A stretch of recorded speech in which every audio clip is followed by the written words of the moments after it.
diploma? It's a good question considering a new study that's out that finds almost a quarter of Canadian, wait for it, university grads are functionally illiterate. Can't make this stuff up, folks. All right, joining me now, we've got Paige McPherson in Toronto studios with me. And we've also got Alexandra Gunn, hailing all the way from Ottawa. Welcome, ladies. Thanks so much. Nice to be here, Faith. This is a topic that a lot of people are talking about this morning.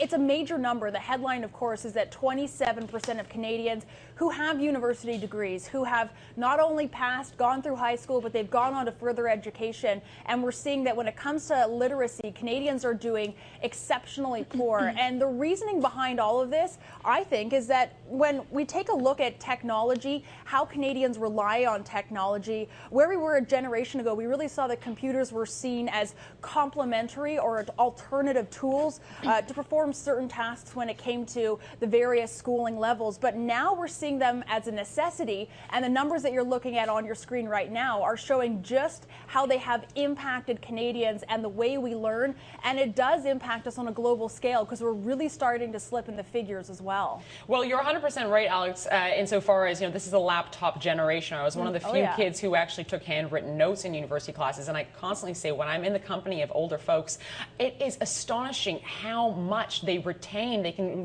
recite entire historical events by the decade to you. Now, Paige, would you say that the numbers that we're seeing now, a quarter of university grads in Canada can't read, they're functionally illiterate. Is it just because of technology, or is there something more at play here? Well, to me, there are issues that can be in place with technology for sure, but it's more so about how we use technology. So, frankly, our schools have not learned how to properly incorporate technology into our curriculums. Therefore, what we see are basically just people who are distracted using their cell phones in class.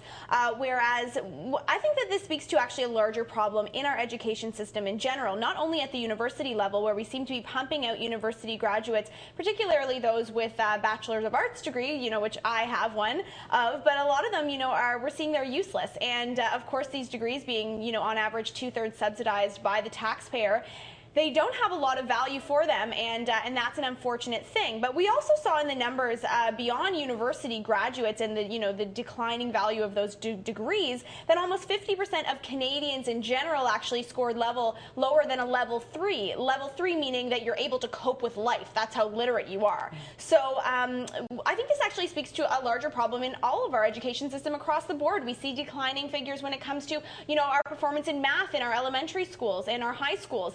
And the numeracy numbers actually on this test, on this study here that we're talking about, were actually even lower than literacy numbers. So clearly what we have is a decline of standards, I think, when it comes to our education in Canada, and that's why we're seeing these figures. It's more than that, though, Paige, because we're seeing this decline in standards, but we're also seeing this gap being developed here in Canada as well. We're seeing that Canada has a higher proportion of its population at the highest and lowest levels in literacy. So a lot of Canadians are being taught successful ways to accomplish the literacy levels that are necessary to function in life, but we're seeing that those who don't have it, they're really not doing well, and we're seeing them in the lower levels, level 1 and lower, to the point that a lot of Canadians are doing well, but when it comes to how we're faring on an international scale, we're really lining ourselves up with other countries like the US and the Czech Republic. When it comes to literacy levels, we're seeing that the countries that are doing well are Japan, Finland, Netherlands, and Australia. We're falling below that. We're coming in with the Czech Republic, Korea, and the UK. So what we used to be in terms of literacy levels, and even numeracy for that matter, we're starting to slip in those numbers. And literacy, we're doing okay. When it comes to numeracy, we're falling really far behind, and we're starting to see those numbers dip substantially as well. And it really does go to show that at this point in time, we need to reform our education system. When, I'm sure you all used a calculator when you were in math. They're starting to take that away because a lot of kids can't do simple addition, and that's problematic. I don't think a lot of people think that this is based on, university skills. A lot of people can get through university without having simple literacy, simple math, but when it comes to people who don't get that opportunity to go to university, they're even falling further behind in this study. And we're showing that on a national level, Canadians are starting to really drop in terms of the international standards. And going forward, what that means for Canada as a whole is that we're going to not be a key player in terms of the economics or where we're standing in terms of business and that sort of platform. So it really does give other countries a second look at how Canada is doing when it comes to literacy and numeracy to show, hey, does Canada really have it all together? We act like we do, and when it comes to other studies and other numbers, Canada is looking pretty good. But going forward in the next 10 to 20 years, I'm kind of questioning how this is all going to play out.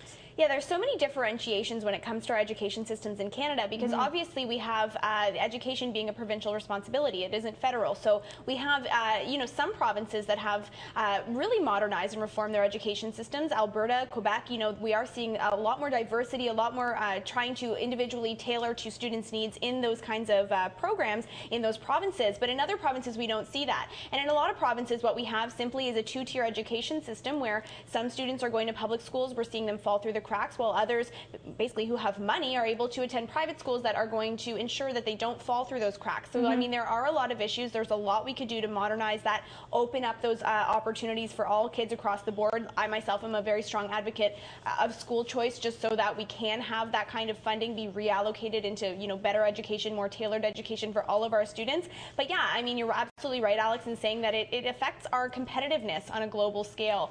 How we're going to be able to compete with those other countries.